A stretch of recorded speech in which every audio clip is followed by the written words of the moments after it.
Kenapa? Ayah stroke, siswa ini nyaris pingsan gegara jalan kaki 16 km demi sekolah karena tak ada ongkos. Pilu nasib Vicky, pelajar SMA yang viral jalan kaki dari Ciputat ke Bojongsari demi sekolah lantaran tak ada ongkos. Vicky menempuh jarak cukup jauh yakni 16 km untuk menimba ilmu ke sekolah setiap harinya dan telah dijalani selama 2 tahun. Meski jarak sekolah jauh, namun Vicky tak menyerah.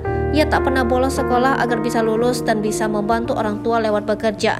Sebelumnya, kisah Vicky viral usai diunggah oleh akun TikTok @terdalam_. Di unggahan tersebut, tampak Vicky yang sedang duduk di pinggir jalan dalam kondisi lemah dan ditolong oleh sejumlah warga. Salah satu warga yang berada di lokasi menuturkan Vicky terjatuh lantaran mengaku pusing usai berjalan kaki. Setelah ditanya, ternyata Vicky baru saja pulang dari sekolahnya yang berjarak sekitar 8 km dari rumah. Kondisi perekonomian Vicky yang menurun ini terjadi lantaran usaha keluarganya berupa ruko ikan hias telah tutup.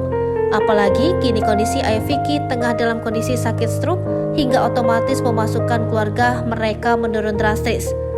Beberapa kali dalam seminggu Vicky membantu mencari uang untuk keluarga dengan menjadi petugas parkir. Namun sayang penghasilan Vicky tak seberapa, yakni hanya sekitar 10.000 sampai 15.000 rupiah.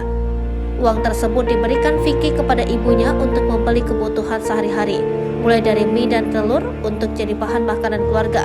Diketahui kini Vicky merupakan pelajar kelas 3 SMA yang sedang menempuh ujian. Permasalahan kembali muncul setelah Vicky mengaku tak memiliki biaya untuk menebus ijazahnya nanti lantaran menunggak uang ujian. Selain kelelahan, ternyata Vicky juga belum makan hingga membuat kondisinya semakin lemah. Beruntung Vicky langsung ditolong perekam video dan diantar pulang. Namun sebelum pulang, Vicky terlebih dahulu diajak makan.